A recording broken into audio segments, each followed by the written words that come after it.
shin splints are the symptom and not the problem. This is if your gym crush sees you walking like this, man, it's gonna make you look all hot and sexy. Trust me on that one.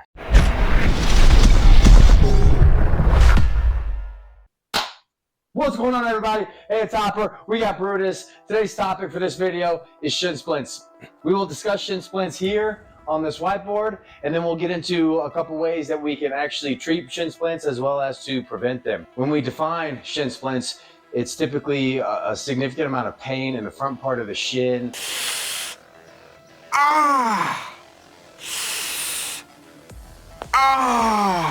We will oftentimes find it in beginner runners.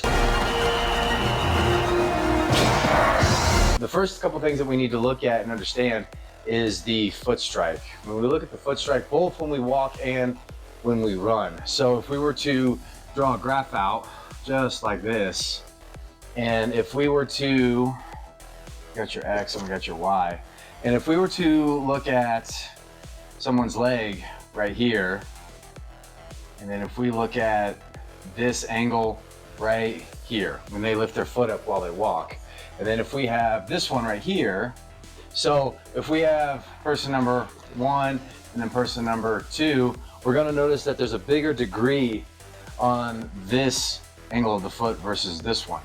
To further demonstrate this, when we walk, the foot strike while we walk will dictate how the tibialis anterior, which is this muscle right here, how that muscle contracts and how it behaves. There's a great example from this one movie that I'll show with respect to how we can walk. It's a nice comparison between two people. And the first thing that we want to look at is the head movement. If someone walks side to side like this, and we see their head moving side to side in that manner, then we're actually not going to get the type of flexion in the foot, the flexion in the knee, and the hip extension that we want. So this clip right here, I'll go ahead and show you this. So you'll notice the shorter gentleman, when the way he walks, he has kind of a waddle. His head will move side to side, okay?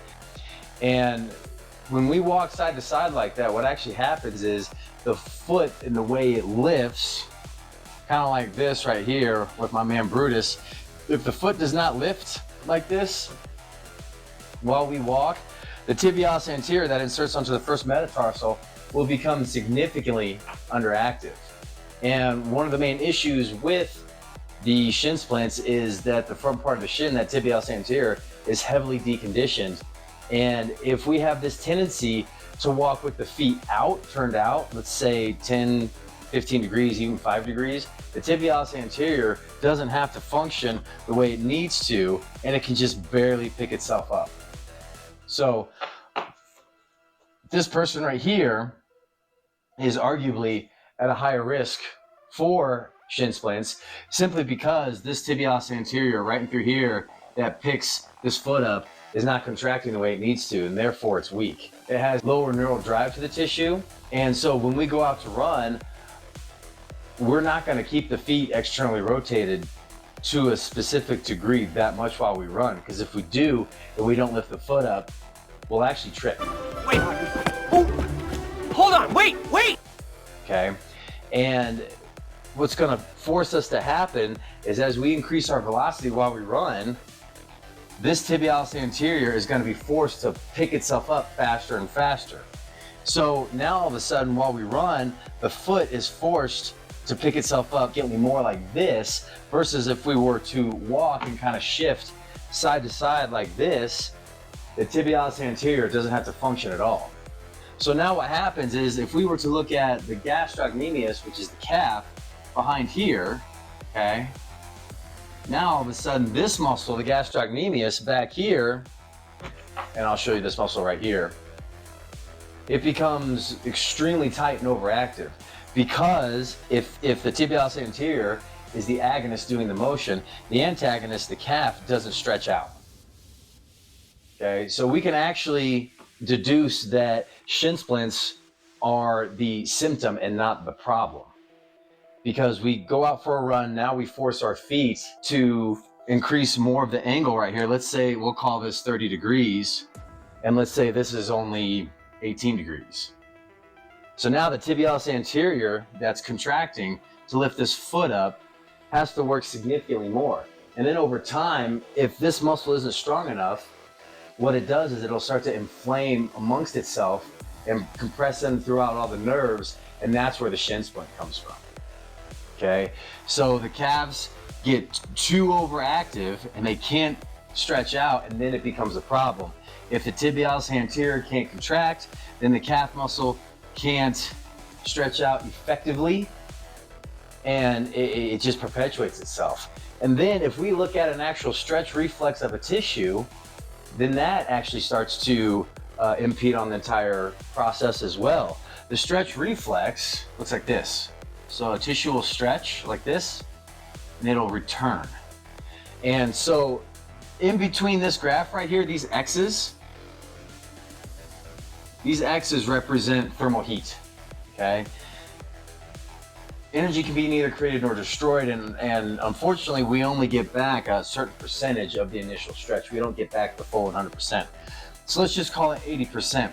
So we actually, the stretch reflex, if you were to stretch a band and let it go,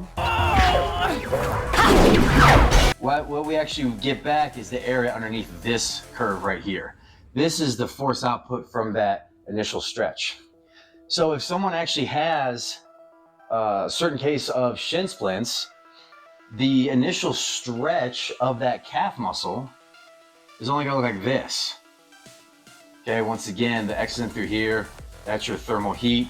And then now, because the calf muscle and the soleus as well is so overactive, that now this area is so much shorter that we can't quite get as much of a good stretch on that calf muscle. To review, this is the stretch reflex of a normal tissue. If a tissue is too short because the opposing tissue doesn't activate that well, then it turns into a perpetuating cycle, and because it's short, it doesn't stretch, and because it doesn't stretch, we don't get much of a force output after that tissue stretches. So the stretch reflex just continues on this path. So when we look at those shin splints, it's the foot's inability to pick itself up and create that flexion. If we don't have that flexion of that foot and that tibialis anterior right through here that inserts onto that first metatarsal, if that's so weak, and then you force yourself to go out and run, say for 3 miles or 1 mile or however long, that tibialis anterior is just overworked. So one of the big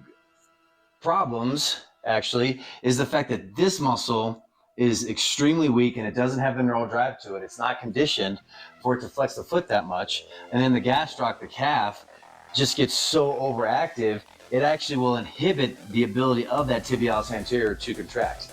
So again, the problem just constantly perpetuates itself. The way to really treat this issue is, if we have person number 1 again, we have to keep this angle.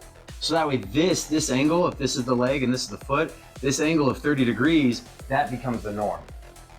Rather than here, if the foot angle is at 18 degrees, which isn't very much, okay, 18 degrees, if this is the norm, then someone's gonna have problems. You can easily make the argument that they have a high risk for those shin splints, because those toes, when they're turned out, the feet are turned out, we're not lifting the feet while we walk, that tibialis anterior just really isn't that strong. So the method and the protocol that we need to follow is we need to loosen up the gastroc and the calf in through here, and then we need to strengthen up the tibialis anterior in through here. So then that way the new norm becomes the foot flexing much more while we walk and while we run versus while we just walk. So that way we're not forced to drag the feet while we run and or while we walk. So the next steps here, I'm going to show a few exercises that can loosen up the calf and the soleus, as well as some exercises that will strengthen the tibialis anterior, and we'll be all set. Okay, now we're going to discuss some of the methods that we can use to both treat and prevent shin splints. We're going to take this, the crossball right here, and I usually like to do some sort of bench, or in this case a box. We're going to replicate child's pose from a yoga stretch, however with one difference. We're going to take this lacrosse ball. I actually have this lacrosse ball taped so that way it has a little bit more friction to it. I want to take this lacrosse ball, I want to put it in the knee as deep as I can go. Now from here, I'm going to sit back real strong. And notice if I use a box like this, I have a weight right here to kind of counterbalance my weight. Because I really want to ensure that I lean back and that I get as much of my weight over this ankle as possible. Now, the traditional child's pose, the foot is dorsiflexed. And that's one thing that we want to avoid. So I want to pull this toe forward to help give that a little bit more of a stretch, because the devil's going to be in the details here. So what this does is this lacrosse ball is going to activate some of the GTOs, the Golgi tendon organs that are located in the tendon junction. And then after a while, after the GTOs start to sense this pressure and this tension on the tissue, it's going to tell the muscle spindles, it's going to inhibit those spindles, it's going to get this tissue to relax more. Now, I would prefer to not give you just a structured way to stretch, but more or less teach how to manipulate this stretch, so that way it has a discomfort level of about maybe a 6, 7, or even an 8 or a 9. I don't want it too much. I don't want too much discomfort. But from here, if it only feels about like a 4 on a scale of 1 to 10, if 10 is the most discomfort, let's increase that to about maybe a 7. I can start to move my body weight back. I can even come off the box just a little bit, and I press down as I pull that toe forward.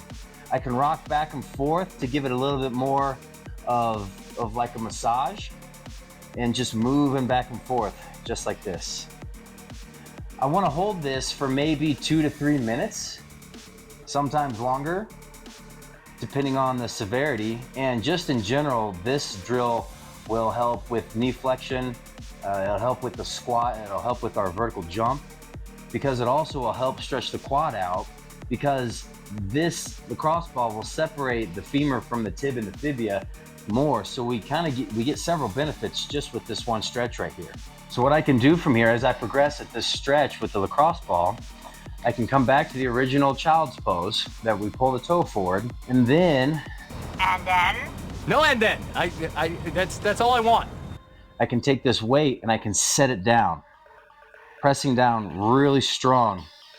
And that's gonna help bring actually the butt much closer to the heel. And just remember to pull that toe forward. And again, holding this for 2 minutes or so will help break up that calf muscle and get that to release quite well, actually. Kind of move back and forth. Now, another progression is we can use a cue ball, like in billiards, which would be this right here. And I don't recommend this for someone that initially does this, wait, 4 to 6 to 8 weeks, but take this cue ball, put this in through there in the back of that knee, get it as deep as you can, and then just start to sit down. Moving back and forth. Again, I can sag into this stretch, pull that toe forward, and just really moving back and forth. Again, holding that for 90 seconds to 2 minutes. Do this once, twice a day. And of course, you want to do it on both sides. Just like that. And if you're really advanced at this stretch, you can also do the same thing and put this 30-pound medicine ball back up on top, just like that, just like we did previously. Now, the next thing is a calf stretch. Calf stretches are interesting because sometimes if people have calves that are so tight, it's difficult to stretch and it's difficult for them to really engage and feel the tissue lengthening. I actually like this industrial sized doorstop, and I can also take this with me while I travel and get this on Amazon. And then all I need is some sort of apparatus, some sort of wall. And what I can do is I can just take my foot, and in a real subtle detail, I actually pull the toe up a little bit. So I'll pull that toe up as I move into the stretch, and I can just lean pretty much onto any surface as I pull my toe up. And I can hold this here, again, for another 90 seconds or to 2 minutes, and just holding that right there. Then I, of course, would switch feet. I can actually act as if I'm kind of pushing on this wall, whatever apparatus I have right here, holding that right there, squeezing the quad, lifting the toe up, and I'm actually pressing, holding that there again, 60 to 90 seconds. If and when you start to feel the tissue tingling, go numb, that's exactly what we want, because that, again, are the Golgi tendon organs telling the tissue to release a little bit more. And now the next stretch that we want to do is we want to stretch the soleus. So here, I got some PVC pipe, and I just put my toe on it. And again, I can put my hands on some sort of apparatus, and this time I can actually press the big toe down a little bit. And I start to bend and flex that knee. Again, the soleus is only a one joint muscle. It doesn't work at the knee. The gastroc, the calf muscle, is a two joint muscle. It works both at the ankle, and the gastroc originates actually on the femur. So it's a two joint muscle. The soleus is only a one joint muscle. It only works at the ankle. So we're gonna sit down and sag into this stretch hard. And again, holding it for about 90 seconds, maybe 2 minutes, until you kind of feel it start to tingle and go numb, or the discomfort of the stretch minimizes. That's what we want. And then again, we'll switch sides. And then we'll sag into this real strong. Now we need to strengthen up the tibialis anterior. And there's several different ways that we can do this. First off, one of the easiest drills we can do is we can do a high toe walk. And I'll do it this way. So we just sit back at the hip, we lift the toes up, and we're just gonna walk forward like this. Okay, and we're gonna walk backwards. And the best thing about this is if your gym crush sees you walking like this, man, it's gonna make you look all hot and sexy. Trust me on that one. Just walking back and forth. Here it is walking forward, just lift the toes up. We wanna keep the balls of the feet off, and this is how you're gonna walk up to your gym crush and hit on them. Just like that. Okay. The next thing you could do is real simple. We can just tap the toes, up, up. So if you're standing in line at the grocery store or at the bank. I get a little gas from time to time, that's all. Lifting your toes, just tapping, just tapping. You can lift them both together. Now, we wanna make sure that we don't just kind of rock back. If we rock back, then the feet just get leveraged up. We don't necessarily engage that tibialis anterior that inserts onto the first metatarsal. We wanna really pick those feet up. And sometimes you can even just hold it and release. And now the next one, get some sort of mat that you can sit down on, just like this. Okay, and this is actually a tib bar. Take that, you can add some weight, and you're gonna sit yourself down. And the reason why we do this is so that way your feet have plenty of room for movement. And then you're gonna take this right here and you just put it on top. Just like that. And then now we can just really take our time.